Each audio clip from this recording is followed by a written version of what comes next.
Edwards Barton. I'm the CEO at the Sky Islands Regional Partnership with the Sierra Vista Area Chamber of Commerce for 65 years.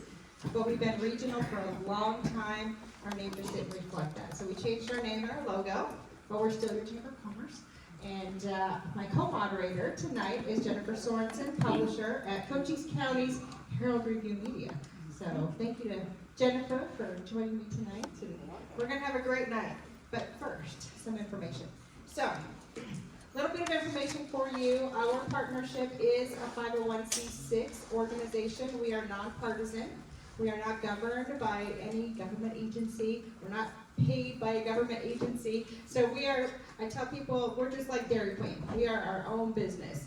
And so, but we are nonpartisan. So a lot of people think that chambers of commerce are part of a city, but we're not. So, but we do partner with the cities and the counties. Wink, wink. Okay. And so at this time, if you could silence your cell phones, I would really appreciate that.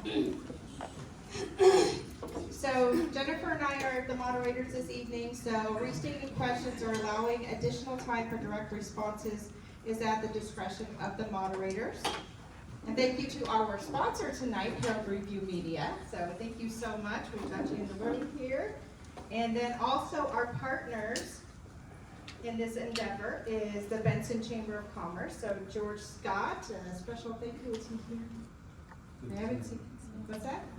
Didn't see him yet. Okay. Well, the Benson Chamber is supporting this as well as the Wilcox Chamber of Commerce and Agriculture. Is Monica here? Not yet? Okay. Well, they might be showing up, but we want to thank them especially for their support.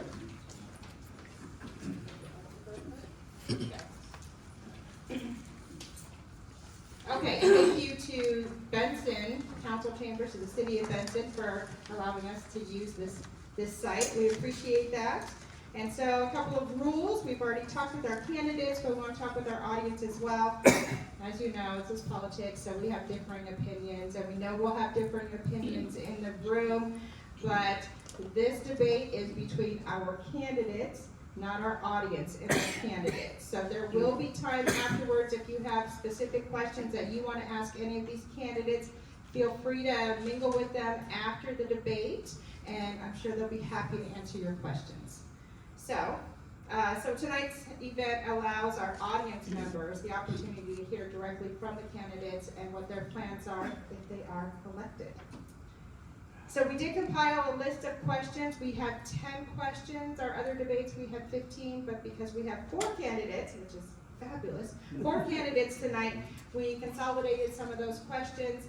But the questions literally came from our Business Advocacy Committee, our legislative committee, and they are based on our legislative agenda, which is found on our website, and it has to do with the needs of southeastern Arizona in general. And so, because our supervisors cover all of Cochise County, we wanted to make sure that the questions were relevant, and so that's where the questions came from. All right, Jennifer.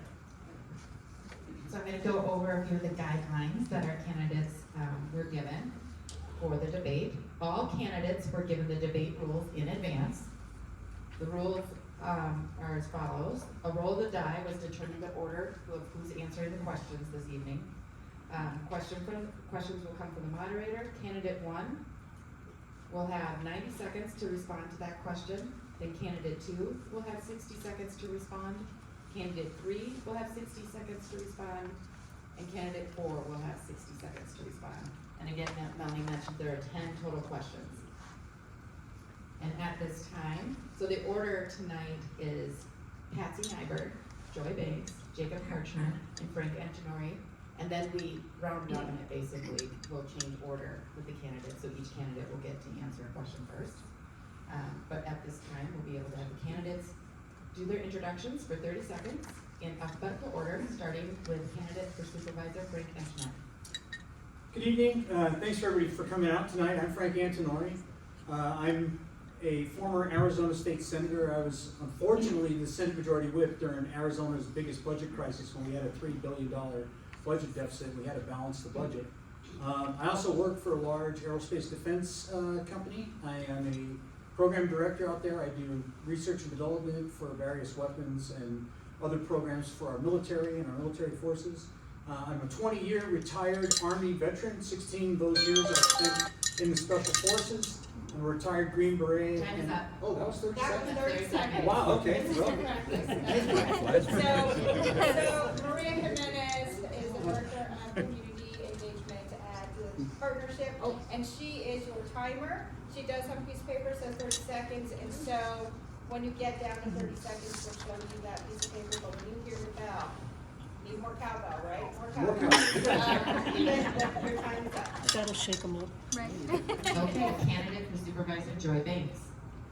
Hi, my name is Joy Banks, and I was on council in Huachuca City for 3 years, and during that experience, I learned a ton about government. And I also own a business with my husband Fred. We own Electroserve Incorporated, which is located in Huachuca City. We've been there for 25 years in Huachuca City, but we've lived here in Cochise County for 30. We have 9 children. 4 of them are employed with the business.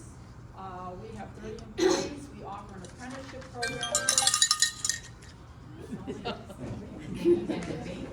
Candidate for Supervisor Jacob Karchner. Good evening, thanks for coming out. I'm Jacob Karchner. I'm a 5th generation lifelong resident here in Cochise County. When it comes to representation at the Board of Supervisors, that's, in my opinion, very important. To have somebody that knows the issues firsthand. I'm the only one standing up here that has been involved in, that's been employed by the county. I'm the only one up here that has been involved in the water issues and public safety, which I feel are 2 of the biggest issues facing the county today.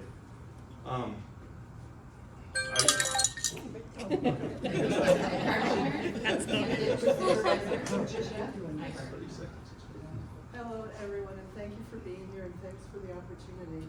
My name is Patsy Nyberg, and I live over in Pierce with my husband Carl, and we moved to Cochise County 15 years ago. I came here to teach at Tombstone High School, and I've taught at 5 other districts in the county. I retired from teaching 5 years ago, and I went into real estate. I've been a realtor here now for 4.5 years. I think both skills and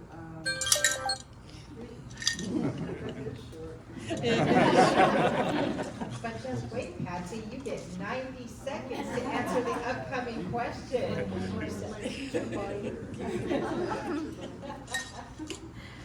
So the first question we have, and Patsy, by roll of die, is the first person to answer. So she gets 90 seconds, and then the other candidates will get 60 seconds.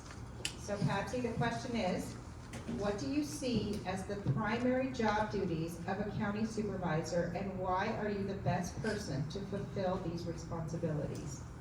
So I think policy making, county supervisors need to develop and implement policies that affect the county's government and community services. We have to oversee the budget, which is the biggest job of the supervisor. Also, the most important job and the most difficult part of being a supervisor is getting funds to do that. So they have to be effective in various departments. They have to represent everybody. This is a nonpartisan position. They're representing the county in various capacities, including working with state and federal officials. So the county supervisors should be one that gets along well with others, which I get along with pretty much everyone I meet. Engaging the residents to understand the needs and address concerns and promote community initiatives. They're also important in making decisions on local issues, and including land use, which I have great experience at being a realtor, and public safety and infrastructure projects. So I believe that I would be a great candidate for this position and play a key role in shaping the quality of life in the county and ensuring that government services meet the needs of everyone in the community. Thank you. Joy, you have 60 seconds to respond. Okay, the duties of a supervisor. Well, I could read you the 68 things from the Arizona statutes, but I'm not going to do that, because I think the most important duty of a supervisor is the fact that you represent the county, and you are the public face of the county. So the supervisors are are the people that interact with all the agencies in the county. So getting along with others, working well with others, forming those relationships and being able to get things done, I think that's the most important thing. And I really, I have worked out in Huachuca City. I helped the town to get involved with many, many different organizations that included all the federal agencies, all the state agencies. So I know some of those people already, and I feel that was a valuable experience. And I'll do the same for Cochise County. And I think that I am the best qualified because I've done that. And I brought $2 million in road repair into Huachuca City. Thank you. Jacob, you have 60 seconds. Well, the Board of Supervisors, their job description is clearly defined in Arizona Revised Statutes, as Joy said, excuse me. But I believe that the Board of Supervisors is just a part of what I like to call a co-equal government. There are other elected officials that you as citizens that elect to represent you as subject matter experts in their field. So you have the sheriff, you have the recorder, you have the assessor, there's all these other departments. But it all boils down to the Board of Supervisors is responsible for your quality of life. There was a study done 8 years ago. The two primary things were public safety and transportation. I believe I'm the best person for this because of my knowledge and experience working for the county, being throughout the county my entire life, and being able to work as a team with those other elected officials to try and make sure that the quality of life in our county is maintained. Thank you. Frank, you have 60 seconds. Well, first and foremost, I believe that the county supervisor that you guys elect needs to be a fierce advocate for the taxpayer. Over the past 30 years, the population of this county has remained stagnant, but county government has doubled in the last 10 years. They're spending money, almost $300 million for a population of 125,000 people. There is clearly a need for additional oversight, as we've seen what happened over in Santa Cruz County with the county treasurer embezzling $38 million because the county supervisors were looking the other way. That oversight needs to be brought to this county. We need to, of course, develop and approve the budget and make sure that everybody follows and implements the policies that are contained in that budget. We need to respond to constituent issues and listen to the voters and the taxpayers out there that have personal issues with the county and do what we can to help them resolve those issues. Thank you. Okay, the next question will start with candidate Joy Banks. You'll have 90 seconds to respond. Working with the federal government, state government, and local utility providers, what do you envision as reliable energy and water resources for the future of Cochise County? Well, water issues is a huge thing in Cochise County. I know that the Wilcox Basin is suffering right now. The San Pedro River is the most studied river because of the fact that the water adjudication was taking place. There's index wells that are already below the level that they need to be to support the river. So there's a lot of issues here. But the only way to solve it is, again, through relationships, through forming partnerships with other groups. The Sulphur Springs Water Alliance is a new group over in the Sulphur Springs Valley, made up of Cochise County officials and other people over there. The Upper San Pedro Partnership I was part of when I was on council with Huachuca City, and that was a very important agency. I went to their technical meetings, listened to the science, began to understand how aquifers work, and I feel that is very important information. And I really like to research these things and understand them fully. There's a Cochise County Recharge Network, which has been involved in making recharge basins near the San Pedro River to keep it flowing. There is recharge now going on in along Turkey Creek. There's been a grant secured over there, and that needs to happen across the county. And with energy, I know that SSVEC is diverse. They have natural gas, they have coal, they have solar. We need more things. We need diversity. It's not just solar, it's diversity. Jacob, you have 60 seconds to respond. As far as working with federal, state governments and the utilities, I'm a huge proponent of alternate energy as long as it doesn't scar up our landscape. If somebody wants to put solar on their rooftop, feel free. There are federal programs, there are state programs, and we can really advocate for those. We don't need to be taking farm ground out of production. We don't need to be putting what Cochise County is today. We don't need to be moving that far away from that. As far as the water issues go, working within the confines of what we're allowed to do with, there's 3 distinct water issues facing just District 3, not withstanding the entire county. And I've worked on those water issues. I've gone to the state, I've testified in congressional hearings on those water issues. We need to get the shareholders. Frank, you have 60 seconds to respond. When it comes to energy, I believe the most readily available and least expensive form should be what we should advocate for. I mean, in the end, all of us have to pay for electricity, right? So to pay for some other grandiose idea out of Washington at huge taxpayer and ratepayer expense is not something I would support at all. Right? If we got coal, we burn coal. We got gas, we burn gas. Whichever is the most readily available. When it comes to water, we need to get water districts in this county so that we can get people drinking water and water they can use. And then we can worry and work on developing a long-term water solution for both the San Pedro and Sulphur Springs Valley. That's going to require a lot of cooperation with the state. Of course, like I said, I was in the legislature and we passed numerous water legislation bills, and as you guys know, water's for fighting, whiskey's for drinking in Arizona. So having that relationship with both the state legislature and the federal government is going to be key, and I also have that experience to help the county and the residents of this county get a long-term solution for their water issues. Thanks. Patsy, 60 seconds to respond. Thank you. I support any practices that are sustainable. I think we should be emphasizing sustainable energy, like sources like solar.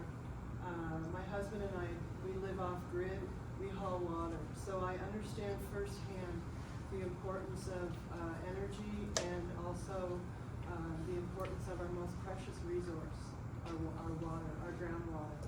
And we have a really big problem in the Wilcox Aquifer. I advocate for sustainable water management. We've got to promote policies that focus on sustainable water use, including conservation practices. And we've got to collaborate with other water agencies.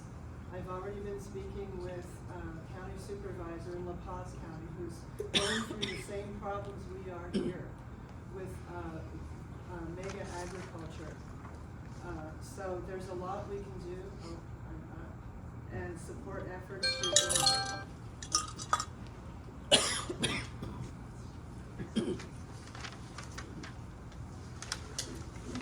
Sometimes 30 or 60 seconds seems like a long time, but not tonight, right? Okay, question number 3, Jacob, you'll have 90 seconds to respond to this question. What initiatives will you champion to promote economic growth and diversification, reducing dependency on a few industries within the county? Those of you that know Cochise County, we right now are dependent upon pretty much 3 major industries. We have agriculture, we have Fort Pachuca, and we have tourism. Those 3 things are part of what built Cochise County, part of what makes us who we are today.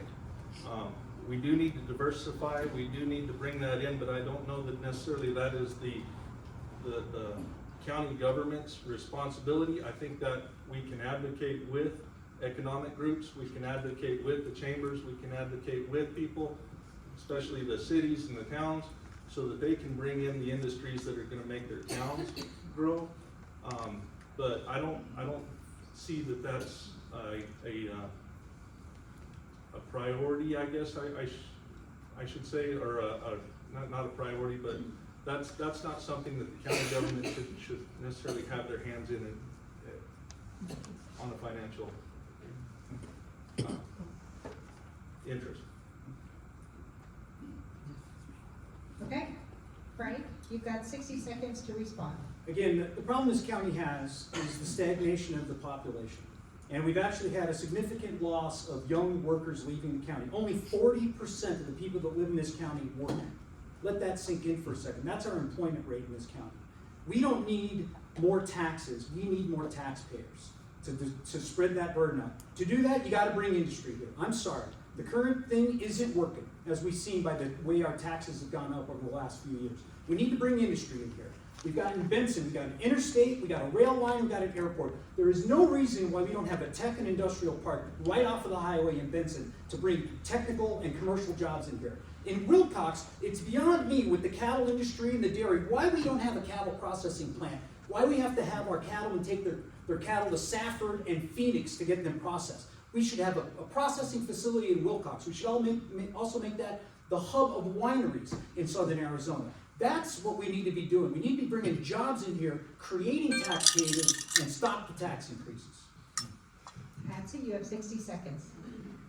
Well, I would say that the county supervisor can take several actions to increase and promote tourism in our county. In 2023, Arizona tourism revenue surpassed $4 billion. So let's grab some of that. We live in a really, really unique area of natural beauty. We'd like to preserve that beauty. So the great thing about tourism is tourists come in, they spend money, and they go home. So let's capitalize that, and let's leverage our social media.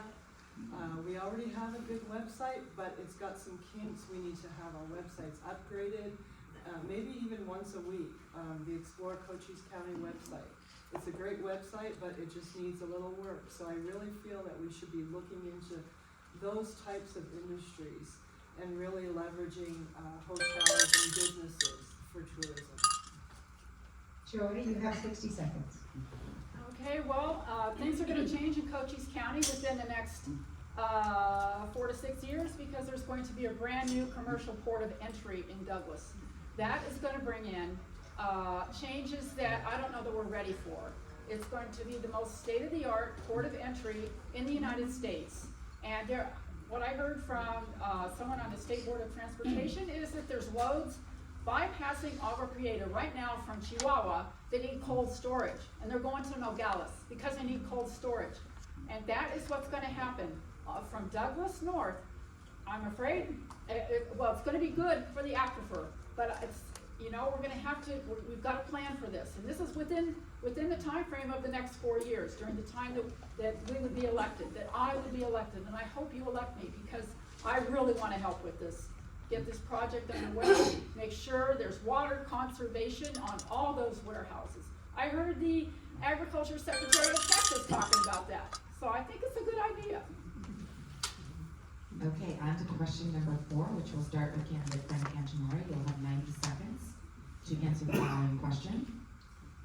How do you intend to increase funding and resources for public schools in Cochise County, particularly in rural and underserved communities, and describe how you would collaborate with local businesses and community organizations to create educational programs that align with job market needs? So as far as public school funding goes, the state has an equalization tax formula where regardless of where you are as a school district, you get a certain dollar amount per child per pupil. There's also an offset for disadvantaged and smaller school districts like we have here in Cochise County that the state also provides assistance on. Most of that is controlled through our county superintendent of public instruction. She handles a lot of that budget. Support for her would be a key thing that I would make sure that we have to support that education, but I think the most critical one is support for the Cochise County Community College District, because those are the places that create the jobs that pay the taxes in this county. Supporting Cochise County Community College and expanding the ability of them to offer 4-year degrees and technical degrees, computer science degrees, manufacturing, production, welding, those types of programs will help grow the economy, create more taxpayers who will buy bigger houses, that pay bigger property taxes, buy more stuff at Walmart and all the small businesses in this county to help distribute that tax rate. That's where the focus should be, growing that section of the education system, because it's about creating people that can enter the economy and generate revenue to reduce the tax burden on everybody else in the county. Patsy, you have 60 seconds to respond. Well, I really feel that we should continue to support career pathways and ensure our students and job creators especially, and including the military sector, have robust career and workforce pipeline options. We have a strong career and technical ed collaboration with county high schools. That's already in place.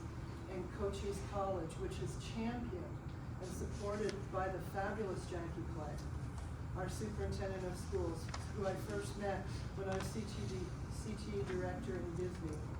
CTE develops curriculum at the state level to maximize career readiness and facilitates connections between local employers to create internships and apprentices, and provides students with hands-on education. So I would support any of those programs, and I would also like to add that I would support and encourage programs specifically designed to assist military members transitioning to civilian. Joy, you have 60 seconds to respond. Building a workforce takes a lot of moving parts. And I really think that promoting our rural schools is something we can do. Again, that's at the state level, and it is through Jackie Clay, and there is, the tax burden is on property owners. And I agree with Frank, you know, we do need more people moving here to add to the property value. However, we are restrained by water, we're restrained by things that a lot of young people want. They want a nightlife, they want those kinds of things. But we need more apprenticeship programs. We need to partner with Cochise College. Cochise College is a gem, and the U of A Sierra Vista is a gem down here. They're increasing programs all the time. And so I'm so glad to see that investment into our community college. And I wish that same investment could happen in rural schools. And I would look into that as a supervisor, because I do research, and that's something I love to do. So any issues that come up, I'm gonna find the answer to. Jacob, 60 seconds. I'm going to draw a little bit on my experience on the school board. I believe that control needs to be local, and the local school boards need to have that power to be able to seek that funding through the county school superintendent and through the state. But the local school boards know best what's going on in their schools. The county has a library district, and I think that we need to make sure and we keep that funded for everything that goes on there. And I believe that technical training in high school is great. I've been working with a couple of different companies, been in talks with them for a while to bring businesses to Benson, and we've gone to Cochise College and we've talked to the college about making technical programs so that when these guys come out of, gals, whatever, when they come out of college, they have a job to go to. The job is already there, now the technical training is going to back it up. Okay, question number 5. So go to Patsy, you'll have 90 seconds to respond. The future of Cochise County relies on the relationships we form with state and federal leaders. How do you plan to build strong, collaborative relationships that will ensure Cochise County has a place and a voice and is respected throughout the state of Arizona and in Washington?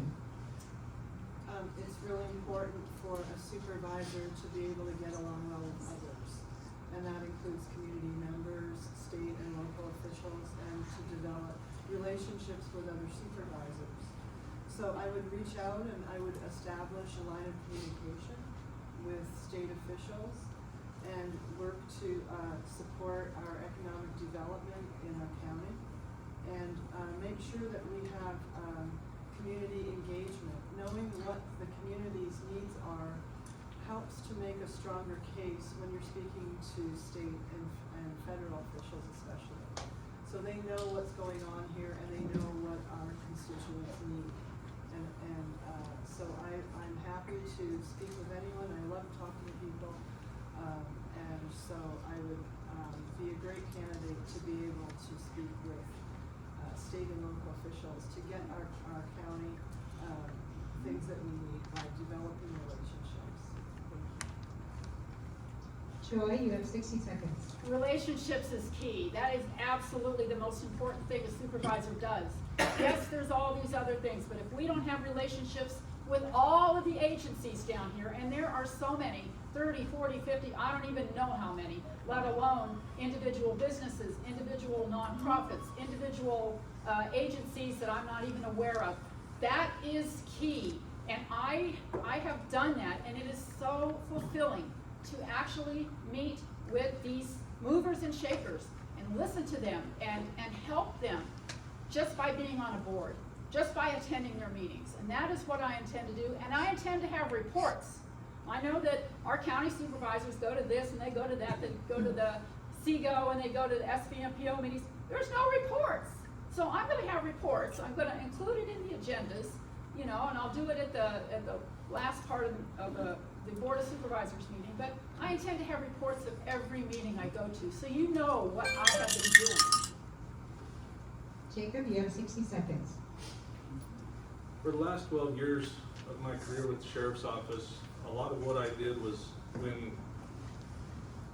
politicians, wannabe politicians, movers and shakers from throughout the country, when they wanted to know what was going on the border, they came down here and I took them down on the border and I showed them what was going on and I showed them the reality of what Cochise County is going through on a daily basis so that they could take that information and go back to wherever it is, New Jersey, New York, wherever it was, and they can take that information back. So education is key when it comes to being able to talk with these folks and telling them what's going on, what we're facing down here, and then learning what's going on where they're at so that we can have an open line of communication with our state legislators, with our federal representatives, and then we also need to be leaders within our county. We need to have those relationships built with our cities and our towns so that when somebody comes from the state and they want to talk about an issue. Frank, you have 60 seconds. Well, I mean, I think the relationship should also include international. So, especially if you want to bring great businesses into Arizona, you have to have that relationship with our international partners, specifically Mexico and Canada, and a bunch of other countries that are willing to bring industry here. So that relationship, I do that now. I do business with about 21 different countries. So I already have that foreign relationship there. Of course, the federal relationship, I spend a lot of time, unfortunately, in Washington, D.C. in my line of work, and I interact with professional staff, members of the House and Armed Services, Senate, Budget, and Armed Services Committee. So I deal with a lot of the nuts and bolts of Washington, D.C. now to try to get funding and jobs here in Southern Arizona. Of course, I have a really good relationship with current legislative representation from Cochise County. I served in the legislature with 2 of the 3 that are our current representatives, and I believe I have a good relationship with them. And of course, with Mr. Siscomani, I've known Mr. Siscomani for about 18 years, and he and I get along really well, and I think he and I would be able to cooperate unremarkably for Cochise County. Okay, we are halfway through. For question number 6, we'll start with candidate Joy Banks. You'll have 90 seconds to respond. Name a policy that you have championed, whether in your current role or in your work history, and tell us briefly how you approached this policy, built consensus for its adoption, and brought it to life. Well, my time on Huachuca City Council, I keep going back to that because it was amazing. When I got on council, we had a new mayor, we had new council members. The mayor and some of the council members dug into the books. We hired a town manager. We discovered lots of errors, lots of things. But I decided, okay, I'm going to see how many partnerships and how many meetings and how many other agencies we can partner with, because we were known as the, kind of a low-life little town with some corruption, that kind of thing. And I was out to go and meet everyone in Sierra Vista that I could. Benson, Wilcox, the entire county. It was so fun. And that's the kind of thing that I am really gifted at. And over the course of time, and I was only on council for 3 years, and I was able to bring in this $2 million that we didn't even know we could use. But now there's roads in Huachuca City being fixed, there's pathways being built, there's a community garden, and there's rainwater catchment tanks on the library. There's 4 of them. And I want to see that happen across Cochise County. That's the way you build community. And I want to build community back into this county instead of all this divisiveness and all of this fighting. I don't like that stuff.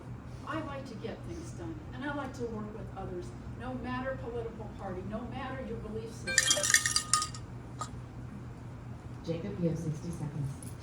I think the policy that I've championed that would show what I've done is probably community policing. Now, in 2012, or 2011, 2012, the current sheriff and I were working the road tonight, or at night, and we got to talking, and I told him about an issue that I saw in the agriculture community, a little bit of disconnect between the sheriff's office and the agriculture community.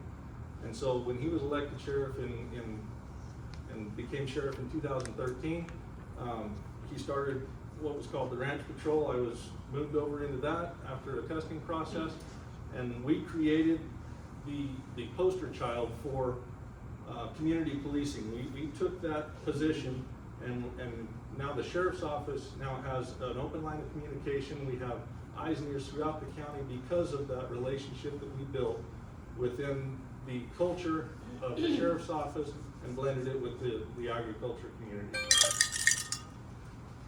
Frank, you have 60 seconds to respond. I would think probably the biggest policy challenge I ever had in my the political side of my experience had to be the 2012 budget when I was the Senate Majority Whip.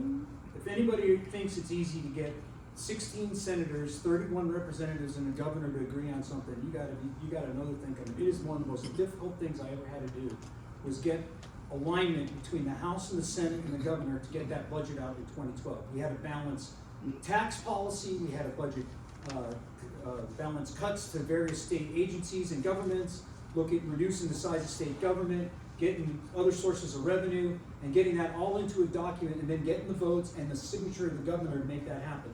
That is probably the most difficult thing I have ever had to do. And dude, I chased Taliban all over the mountains in Afghanistan. You think that's hard? Trying to get a budget out of the legislature, that's hard. Patsy, you have 60 seconds. So my years of teaching were some of the best years and most memorable. I don't know if any of you remember the Red for Ed that when the teachers went on strike. So at that time I was teaching out in Bowie, who was the forgotten school district. Really, really tough, really difficult to teach there. I kept going back to Bowie every year. It was just, I guess, a calling maybe. But within Red for Ed, I was an advocate for, and I still am advocate for people who have small voices. And in that case, it was the teachers. Because teachers didn't know what was happening. We weren't a group that was protesting or going on strike and walking streets.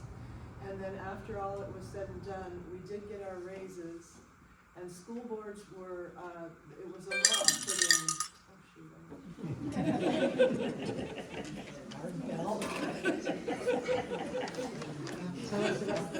Okay. It's not me. Next question, number 7, this is for Jacob, you'll have 90 seconds.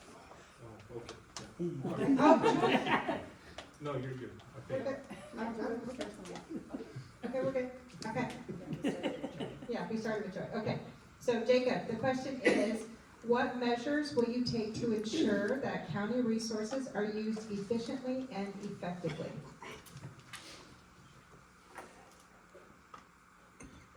I think an open line of communication, that co-equal government that I talked about is key. If one of these other elected officials comes to me with a budget that doesn't make sense, that is overinflated for whatever reason, or is underinflated, and I see a need for something there, we're gonna have that conversation, and we're gonna say, all right, do we need this? Do we not need this? Measures for, can you repeat the question real quick? What measures will you take to ensure that county resources are used efficiently and effectively? Okay. As a board of supervisor, we are challenged with the supervision of those other departments.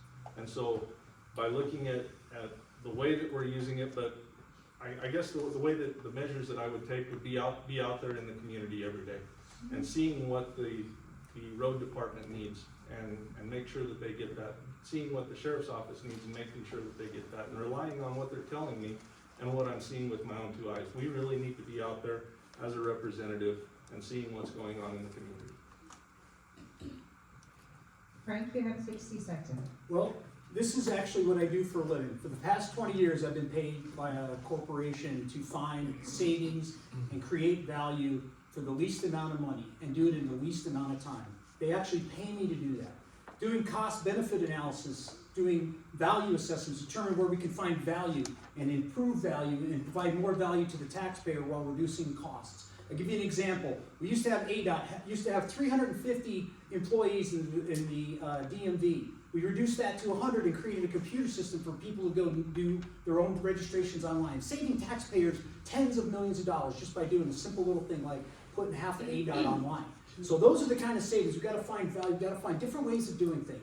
By being able to have the tools and the experience to do those evaluations, those cost-benefit analysis is something that needs to happen. I can tell you right now, looking at the highway department, the amount of money that they get from the state in HERF revenue, less than half of that goes to asphalt and concrete. Where's the other half going?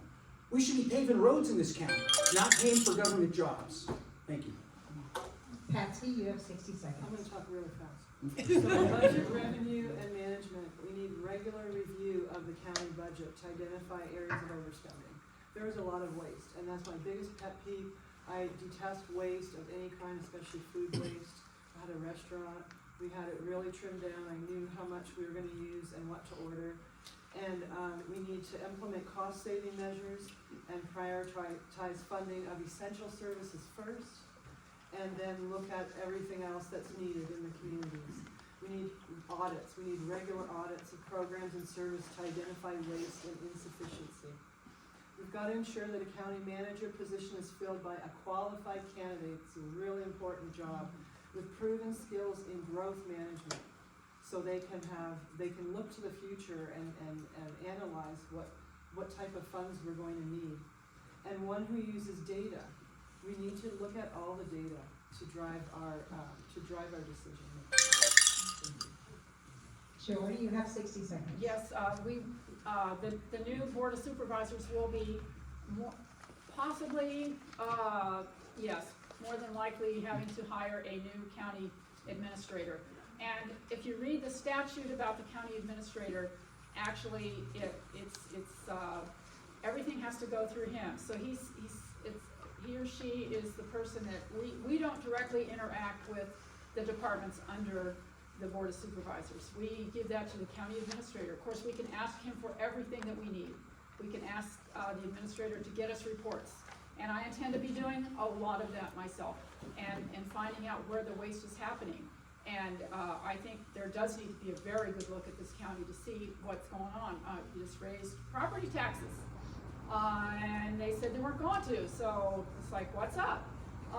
But again, it comes down to relationships and a good work environment for those employees that are employed.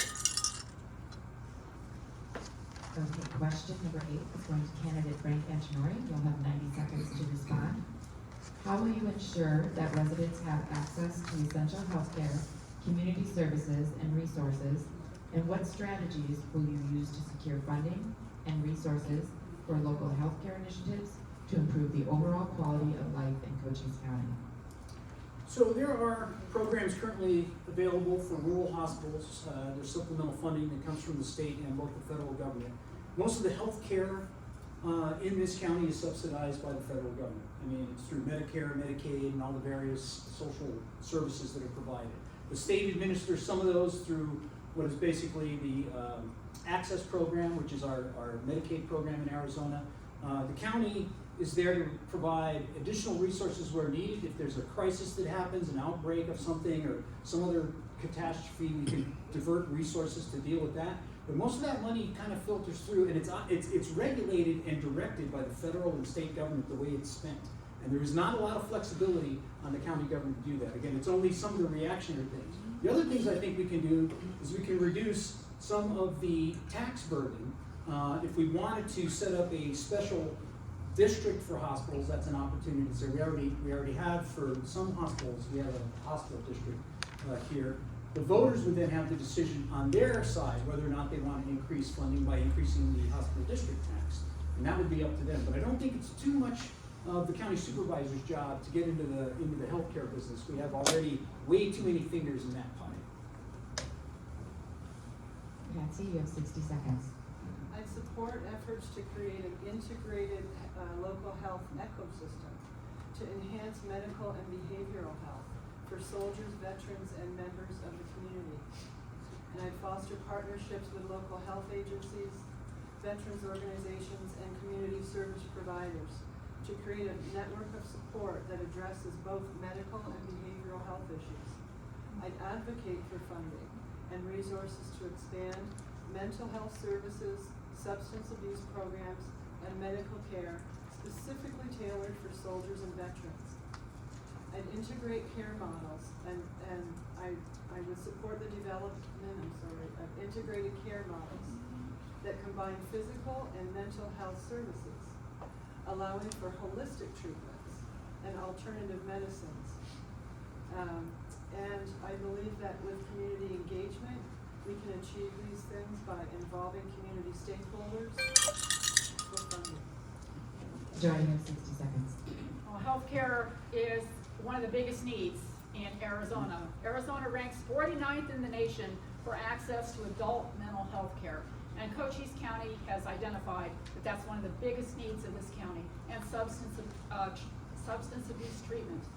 We do have a psych ward at Canyon Vista, and that's about it.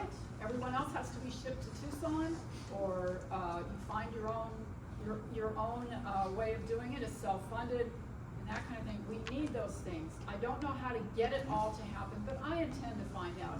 And I know that Barbara Lang, our Health and Social Services Director, is doing the same. She's trying to build a workforce here. And we need to make this a place where doctors want to stay. Doctors don't want to stay here. They come and they leave. And I don't like that. But I don't know. We need to be attractive to younger people, younger families. We need more places where young people like to hang out. Things for young families. I'm talking about 30, 40s. Jacob, you have 60 seconds. Healthcare is an issue that we're all faced with at least some point in our life. By statute, the Board of Supervisors is supposed to maintain a county hospital. But we can do that through partnerships. We can do that through the hospital districts. We can do that through collaborative efforts with healthcare providers that want to come in here that are either tied to TMC like we have now, or Canyon Vista, or Chiricahua, and we can have those partnerships so that it does not rest entirely on the county itself. You know, the local pharmacy here and in Wilcox recently closed down because of federal mandates with the healthcare system. We have no control over that, but what we can do is we can make sure that we are advocating with our partners to make sure that those facilities stay open. The sheriff's office has a mandate, well, I don't know if it's a mandate, but they have taken and gone out and gotten grants for a mental health response team so that they can go out and deal with the. Question 9 already. All right. And the timekeeper is ruthless, man. She works for me, she has to. Okay, so question number 9, this is for Patsy. You'll have 90 seconds. How do you plan to address the impacts of border security and immigration on Cochise County? And what are your views on the impact of border policies on the local economy, particularly in terms of security, trade, and tourism?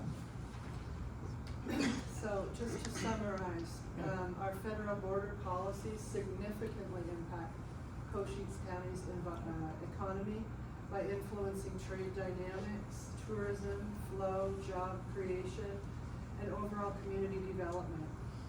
Balancing security concerns with the need for economic growth is crucial for the county's prosperity. The county can play a significant role in advocating for changes and improvements in federal border policies through the following actions. We should have local advocacy. County officials can advocate directly to federal representatives, emphasizing the unique challenges and needs of Cochise County related to border policies. This includes communicating the impact of current policies on local communities, security, and economic conditions. We should collaborate with stakeholders. We should engage with local businesses, law enforcement, healthcare providers, and community organizations to create a unified front. By collaborating with stakeholders, once again, the county can present a cohesive message about the policy changes that are needed. In short, this impacts us severely. Our cross-border trade, our economic growth, our supply chains. Joy, you have 60 seconds. The border issues is one of the biggest ones that I hear about out there in the streets. Public safety, the load cars coming through every week. And I've been told that arresting these people driving the cars and prosecuting them is just like getting the low-hanging fruit. That why is there not investigations into who is sending them, how they're being funded, how they're, the whole chain up. There could be more investigation into that. But again, it's relationships. I intend, when I'm elected, that I will be contacting as many congressional people as I need to, and our senators, and they're gonna hear from me all the time, because I too feel like we have been ignored, and I don't like this. There is the Border County Coalition. I intend, even though this is not a border district, but I intend to make our voice known. And I want to hear from the federal government, myself, as a supervisor. Jacob, you have 60 seconds. The quick answer is federal government's current policies have failed us. When I was with the sheriff's office, I helped secure over $50 million in grants so that the sheriff's office could step up and take a lot of the brunt that was coming across the border. Little you know that 40% of all the fentanyl seized within the United States was seized within 150 miles of where we're sitting tonight. It's a mess. We have to have that trade. We have to partner with the towns across the line, but it comes at a cost for the sheriff's office and the citizens of Cochise County. As the only candidate standing up here before you that has actually been in the trenches, that has done this work for the last 20 years, really got that over the last 4. But as the only candidate standing before you, I will continue to support the sheriff in his efforts to keep our community safe. Frank, you have 60 seconds. I'm going to read you Arizona Revised Statute Title 11. No official or agency of this state or county, city or town, or other political subdivision of this state may limit or restrict the enforcement of federal immigration laws to less than the full extent permitted by federal law. That came from SB 1070, a bill I voted for and we got passed when I was in the legislature. I will ensure as county supervisor that the county sheriff's department fully enforces that statute and puts everybody that comes into this county illegally behind bars. Transfers them to the Border Patrol when necessary, but if they commit a crime in this county, they're going in the county jail. And then I will ensure that the county attorney makes sure that they prosecute to the fullest extent of the law and give them the maximum penalty possible, and then hand them over to the federal government so they can be deported and sent back to Mexico. We must have a zero tolerance policy for illegal immigration in this county. And I don't think we've quite seen that yet. And you have to have that cooperation between the supervisors, the sheriff, and the county attorney to make that happen. I will be an advocate for that. Okay, on to our final question. We'll start with candidate Joy Banks. You'll have 90 seconds to respond to this question. What are your priorities for maintaining and improving transportation and infrastructure, and how will you secure funding for these projects? Oh, I love transportation. And again, it is all about relationships. If ADOT, you need to treat ADOT nice if you want to get things done, and you need to be able to work with them. I know down there at the new port of entry, and I've talked to a lot of people about it simply because it is going to impact the county bigger than anything else that's going on. They have a very, very good working relationship. ADOT has a wonderful working relationship with Mexico, which I was so surprised at. But as our port of entry is developed, Mexico will probably, with their new administration, also develop their side. And this is honestly one of the most incredible things that's going to happen to Arizona is this new port of entry. So there's already room for us as supervisors to be the public face of this new port and to welcome people into this country, to welcome the jobs that it's going to bring, to welcome the new economy that's gonna be built. It's gonna be new, you guys. I can't begin to tell you what I see and what I've heard. It's gonna be incredible.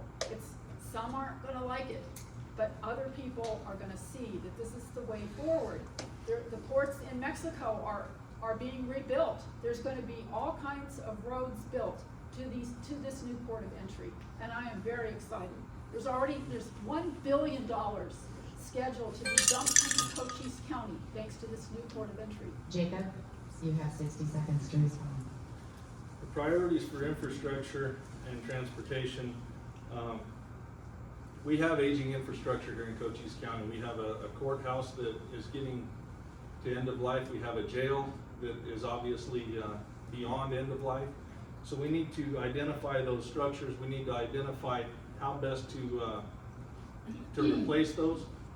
We've got there's some issues with the jail tax right now, but the courts will settle that out. We are going to move forward with that once that's all cleared up. The transportation, as was mentioned earlier this evening, we have $10 million in HERF funds. We have over 1,400 miles of roads here in Cochise County that the county is responsible for. We can't be paving roads when we're spending money to go out and grade those roads at least once a month, if not, right now we have a lot of roads that have been moved into. Frank, you have 60 seconds. Yeah, like Jacob said, we got 1,400 miles of road. 1,680 of those are paved. And more than 70% of them are unmaintained to the adequacy that's required. We get actually about 13 million, 10 from HERF and another 3 from the vehicle license tax.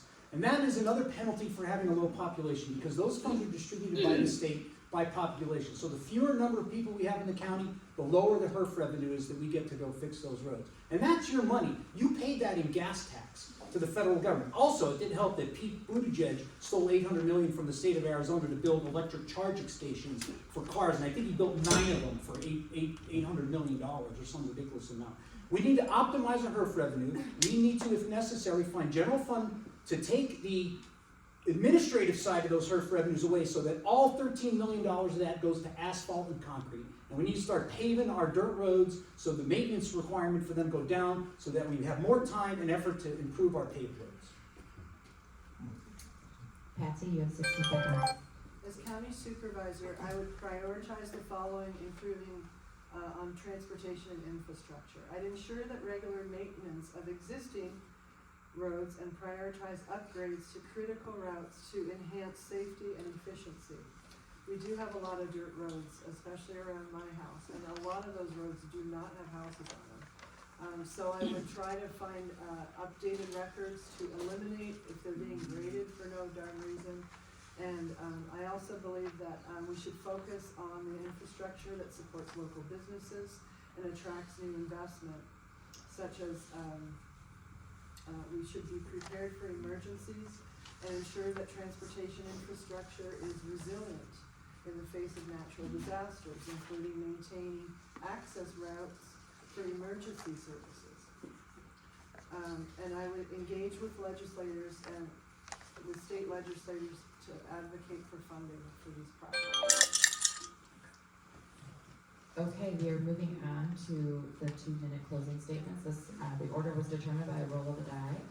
We are starting with Frank Antonori. Like I said earlier, for 30 years, this county has basically been stagnated, economically and population-wise. We just passed a half-cent sales tax.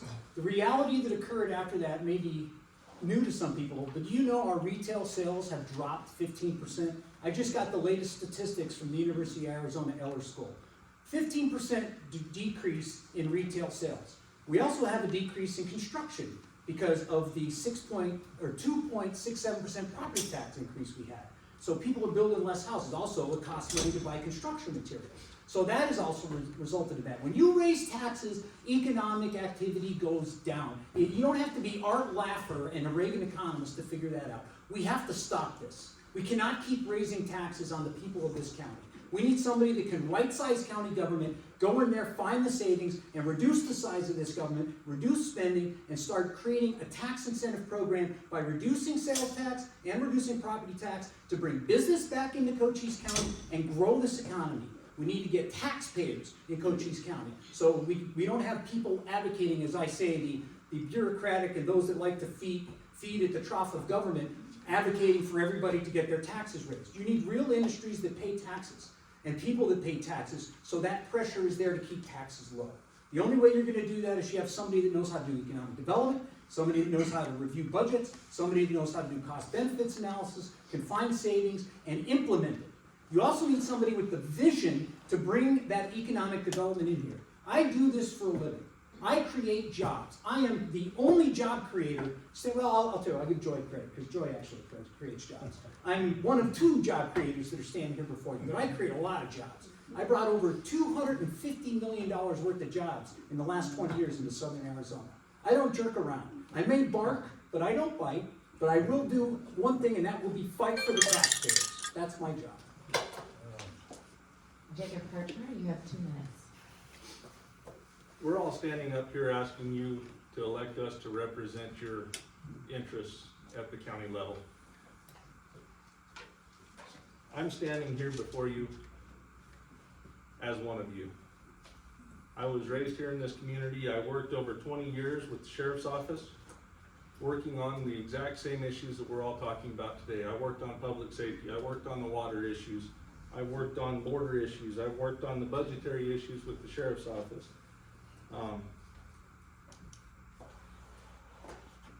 When it comes to agriculture, when it comes to bringing everybody to the table to start talking about decrease in water consumption or recharge or anything like that, I'm the only one standing before you today that has any experience in any of that.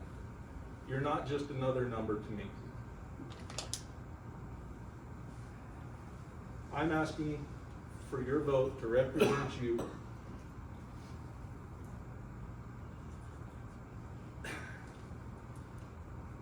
As I've had several people come to me and endorse my candidacy over the last couple of months, from the candidates that ran in a primary, to the sheriff, to the Deputy Sheriff's Association, I've earned their trust. And I'm asking for your trust to represent you as one of you in the Board of Supervisors. Thank you. Patsy, you have 2 minutes. I am running because I see, as many of you here see, the need for change in our government. Independents make up the largest group of voters in Arizona. These numbers were updated in July on Concrete News. Independents are 34.55% of the voters in Arizona. Republicans are 34.42%. While Democrats have lost 10,000 voters and accounted for 30% of total registered voters in Arizona. What's the shift? We are tired. We are exhausted of the toxic political rhetoric. People are waking up to the realization that this has been created to divide us. There are 2 types of leaders: those who divide and conquer, and those who unite and build. I believe it's time to unite and build, to have that kind of leadership. Someone who has a deep love for this county and the people who live here. Someone who supports and cares for our children and youth and wants to maintain the beauty and create opportunities in this special place that they grow up in. Someone who has a vision to build a future, to keep us safe and keep families healthy and supported. That person is me. While many of my friends have become independents, I have very good friends on both sides of the aisle. Some are staunch Democrats who have even donated to my campaign, knowing that I'm a conservative. Why? Why did they do that? Because they know me. They know who I am. I am a fair, honest, and level-minded person who is very hardworking. Joy, you have 2 minutes for closing statement. All these things that we talked about tonight, they are so important. Thank you for the questions. Those were good questions, I thought. And these are things that I think about day and night. I'm always thinking, I'm always researching. I'm always looking for ways that we can make our lives better, whether it's through our business, our personal life, anything. And I'm always looking at global issues and international issues. You know, how can we bring peace and prosperity? And that is the way to do it, is to have trade, cross-border trade. Mexico is our biggest trading partner. There's no getting away from it. And it's only going to increase as we onshore. We're onshoring so many things. Arizona is booming with chip manufacturing and all kinds of incredible industries that no one dreamed would even be here. Some of them take a lot of water. That's one of my biggest concerns, is industries that take a lot of water. Boy, we gotta look closely at that. And I've spoken with some people in Cochise County, and they said, yes, we can actually ask them what's their potential water usage. And we need to make decisions based on that, along with the economic development. But we have open space that needs protected. We have open space that people value when they come here. I know I do, and I know a lot of people do. And I know Fort Huachuca is very in favor of lots of open space, because they don't like garage door openers in subdivisions near them and other things. But that's partnering with Fort Huachuca. But we can partner. I want to partner with any agency that we need to talk to. And I too am sick and tired of the divisiveness, the arguments, the fighting, the bad vibes. And I promise, yes, I'm running as a Democrat, but I'm for all the people. I really don't care about that part. I care about doing a good job for the people of Cochise County. Can we hear it for our candidates?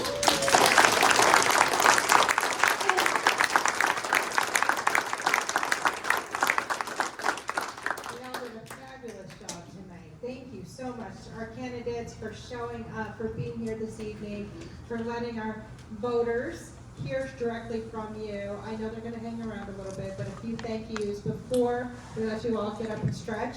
Have to thank the Herald Review, our sponsor, Herald Review Media. Thank you so much for being out here and helping us with the debates, all the debates. We appreciate it. Of course, our partners, the Benson Chamber and the Wilcox Chamber of Commerce and Agriculture. And we have more. And the City of Benson, obviously, for providing the location. And last but not least, of course, thank you to our audience for being here tonight. We appreciate you coming out, spending the evening with us. One last thank you. How about that timekeeper? Yeah.